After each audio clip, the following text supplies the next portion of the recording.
Hello friends, आज मैं आपको क्लास 12th का chapter number 5 continuity and differentiation के रूल्स कराने जा रही हूँ।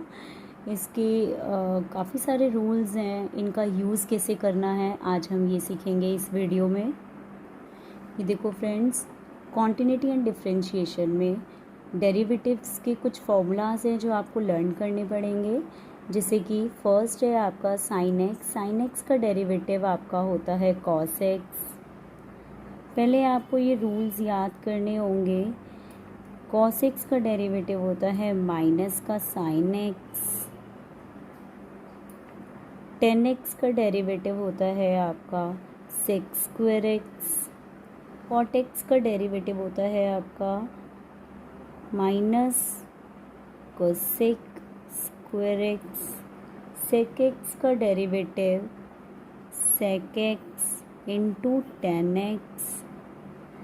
कोसेक एक्स का derivative minus cosec x into cot x. आपने इन 6 फॉर्मूलाज में एक चीज़ नोटिस की होगी कि कॉस यानी सी से स्टार्ट होने वाले जो रेशोज़ है ट्रिग्नोमेट्रिक, उसमें देखो नेगेटिव साइन आया है। तो आपको इस तरीके से अगर आप पहचान बनाएंगे तो आपको इजीली लर्न हो जाएंगे।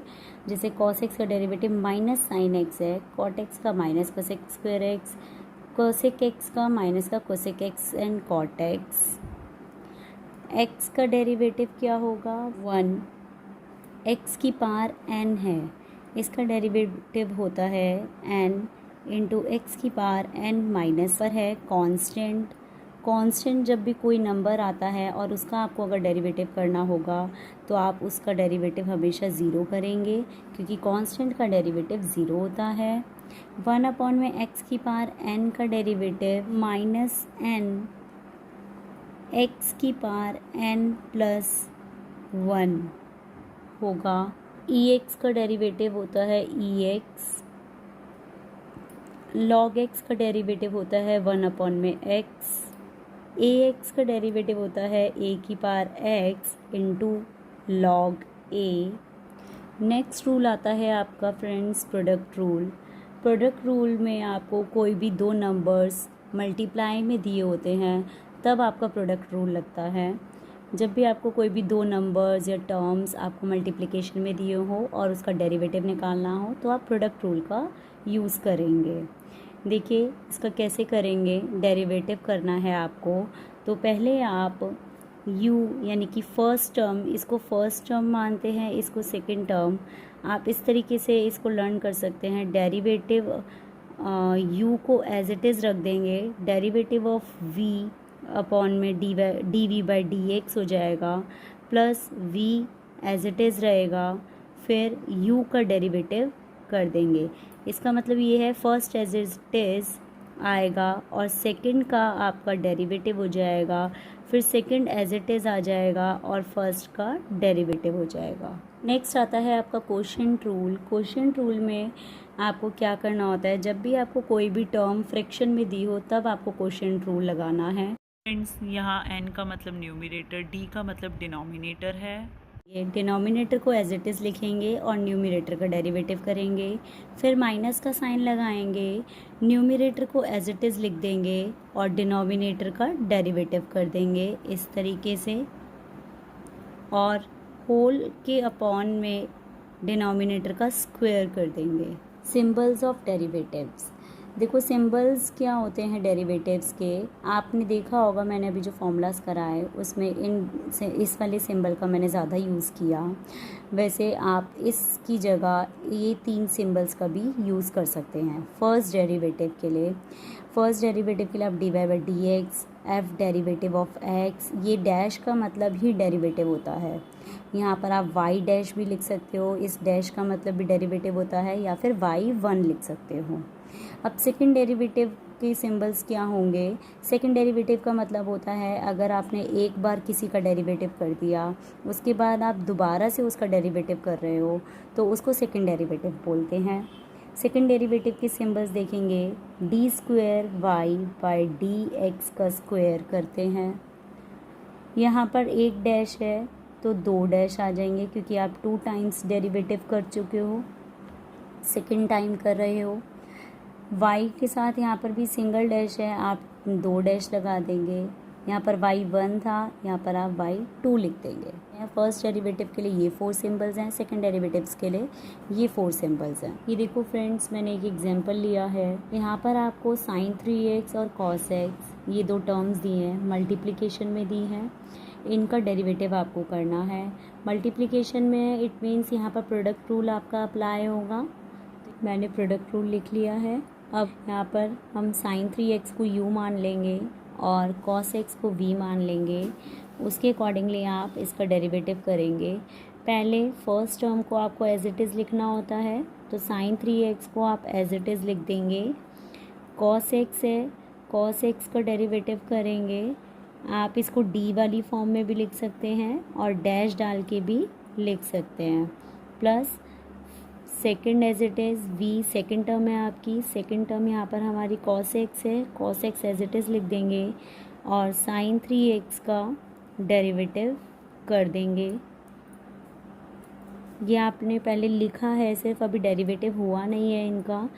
sin 3x as it is आएगा। cos x का डेरिवेटिव मैंने आपको अभी कराया, माइनस का sin x होता है, वही हम यहाँ पर लिख देंगे, माइनस का sin x। और x थीटा है ना, x का डेरिवेटिव 1 होता है, तो 1 लिख देंगे। Plus cos x as it is आएगा। sin 3x का डेरिवेटिव करेंगे, आपको पता होगा sin 3x का, देखो sin x का डेरिवेटिव cos x होता है, तो sin 3x का cos 3x हो जाएगा। मल्टीप्लाई में cos 3x डेरिवेटिव हो गया। अब 3x का डेरिवेटिव करेंगे, तो 3x का डेरिवेटिव हो जाएगा 3। 3x का डेरिवेटिव 3 कैसे आया? देखो कांस्टेंट है, कांस्टेंट का डेरिवेटिव 0 होता है, तो और जब वेरिएबल के साथ है तो 3 आएगा, और x का डेरिवेटिव 1 होता है तो 3 आ जाएगा इसका। नाउ माइनस प्लस माइनस होता है, sin x sin 3x, 3 plus 3 cos x cos 3x। इस तरीके से आपका डेरिवेटिव निकल जाएगा। इसी क्वेश्चन को मैंने कोशेंट रूल को सिखाने के लिए आपको फ्रैक्शन में लेकर दिया है। मैंने इसको फ्रैक्शन में ले लिया इसी क्वेश्चन को, और अब हम इसमें कोशेंट रूल अप्लाई करना सीखेंगे। ये देखो मैंने फॉर्मूला लिख लिया है कोशेंट रूल का। डिनोमिनेटर एज इट इज़ रखेंगे, न्यूमरेटर का derivative minus numerator as it is, denominator का डेरिवेटिव करेंगे और होल के अपॉन में डिनोमिनेटर का स्क्वायर कर देंगे। यहाँ पर डिनोमिनेटर हमारा cos x है, न्यूमरेटर sin 3x है। पहले d एज इट इज़ रखना है, cos x न्यूमरेटर का डेरिवेटिव करना है, sin 3x का डेरिवेटिव करेंगे minus sin 3x as it is and cos x का डेरिवेटिव कर देंगे अपॉन में cos x का स्क्वायर कर देंगे। अब इनका डेरिवेटिव करेंगे, cos x sin 3x का डेरिवेटिव हो जाएगा cos 3x, 3x का डेरिवेटिव हो जाएगा 3 माइनस sin 3x को एज इट इज़ लिखेंगे, cos x का डेरिवेटिव होता है माइनस का sin x, इसको ब्रैकेट में रखेंगे, cos स्क्वायर x हो जाएगा ये। अब देखो इसको मल्टीप्लाई करेंगे, 3 cos x cos 3x हो जाएगा, माइनस माइनस प्लस हो जाएगा, sin x sin 3x upon में cos स्क्वायर x आपका डेरिवेटिव हो जाएगा। नेक्स्ट रूल है हमारा इन्वर्स फंक्शन। देखो फर्स्ट है हमारा sign inverse x. Sign inverse x का डेरिवेटिव होता है 1 अपॉन में रूट 1 माइनस एक्स स्क्वेयर। ये हो जाएगा हमारा साइन इनवर्स एक्स का डेरिवेटिव। इसी तरीके से टैन इनवर्स एक्स का लिखेंगे 1/(1 + x²। सेक इनवर्स एक्स का डेरिवेटिव हो जाएगा 1/(x × √x² - 1। ये जो बाकी के मैंने डेरिवेटिव्स नहीं लिखे हैं, इनका डेरिवेटिव भी सेम है, बस आपको नेगेटिव का साइन लगाना होगा। ये देखो फ्रेंड्स, इस तरीके से cos inverse x, cot inverse x and cosec inverse x, इन तीनों का डेरिवेटिव ऊपर वाले डेरिवेटिव के जैसा ही है, सेम है, बस साइन नेगेटिव हो जाएगा। इनका भी आपका डेरिवेटिव्स में बहुत ज़्यादा यूज़ है। नेक्स्ट टाइप है आपकी लॉगरिथम डिफरेंशिएशन। अगर लॉग मतलब हम कभी कोई क्वेश्चन आता है आपका, तो उसमें लॉग का यूज़ कैसे करते हैं, उसके लिए 2 कंडीशन का होना ज़रूरी है। या अगर आपको क्वेश्चन में फंक्शन की पावर फंक्शन दी हो, तब आप लॉग का यूज़ कर सकते हो। सेकंड, अगर आपको काफ़ी सारे फंक्शंस मल्टीप्लाई में मिल जाएं, तब आप प्रोडक्ट रूल नहीं लगा सकते, वो बहुत ज़्यादा लेंदी हो जाता है। इसलिए हम प्रोडक्ट रूल की जगह लॉग यूज़ करते हैं, जिससे हमारी कैलकुलेशन फास्ट हो जाती है। ये कुछ रूल्स हैं लॉग के, आपको ये लर्न करने होंगे। लॉग m की पावर n को बोलते हैं n log m। log m n r, ये देखो 3-4 नंबर्स जब भी मल्टीप्लिकेशन में हो, तो उस केस में लॉग की वैल्यू क्या होती है, log m + log n + log r। अगर कोई क्वेश्चन आपको फ्रैक्शन में दिया हो, डिवाइड कोशेंट की फॉर्म में, न्यूमरेटर डिनोमिनेटर की फॉर्म में, तो लॉग की वैल्यू माइनस हो जाती है, log m - log n। log a की पावर b की वैल्यू हो जाएगी आपकी log b अपॉन में log a। log 1 की वैल्यू 0 होती है। log e और log 10 दोनों की ही वैल्यूज़ 1 होती हैं।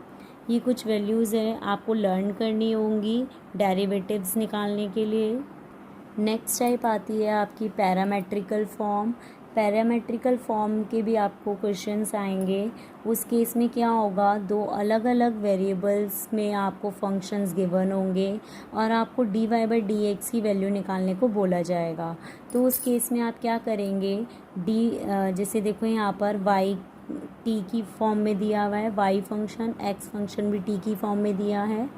पहले आप इन दोनों ही फंक्शंस का डेरिवेटिव t की रिस्पेक्ट में करेंगे। फर्स्ट देखो y का आप डेरिवेटिव करेंगे dy/dt करके करेंगे, t की रिस्पेक्ट में, तो 1 हो जाएगा। और यहाँ पर x का डेरिवेटिव करेंगे t की रिस्पेक्ट में, तो 2t हो जाएगा। अब आपको dy/dx निकालना है, तो y ऊपर है ना, तो y फंक्शन को ऊपर लेंगे, x नीचे है तो x फंक्शन को नीचे लेंगे। इस तरीके से ये देखिए dy/dt अपॉन में dx/dt। अब आपको पता है रेसिप्रोकल रूल लगाएंगे, dy/dt डिवाइड के साइन की जगह मल्टीप्लाई आ जाएगा और dt ऊपर और dx नीचे, dt से dt कैंसिल हो जाएगा, तो dy/dx आपका बचेगा। dy/dx dy/dt अपॉन में dx/dt होना था, तो देखो यहाँ पर क्या करेंगे, 1 है ना, 1 अपॉन में 2t लिख देंगे इस तरीके से, 1/2t। देखो इसका जब आप रेसिप्रोकल करेंगे तो भी आपकी वैल्यू 1/2t ही आएगी, तो आपकी dy/dx की वैल्यू आ गई 1 अपॉन में 2t। ये आपका पैरामेट्रिकल फॉर्म का एक टाइप था। इसको इसी तरीके से आप इसके सारे क्वेश्चंस को इजीली सॉल्व कर सकते हो। नेक्स्ट टाइप है आपकी लिमिट्स की। पहली लिमिट है आपकी x tends to a, x की पावर n माइनस a की पावर n होल अपॉन में x माइनस a। इसकी लिमिट वैल्यू होती है n a की power n minus 1। Sine x/x है, लिमिट x टेंड्स टू 0 की वैल्यू होती है 1। लिमिट x टेंड्स टू 0 में tan x/x की वैल्यू होती है 1। इन सभी की वैल्यू आपकी 1 होती है और a की पावर x माइनस 1/x की वैल्यू होती है log a।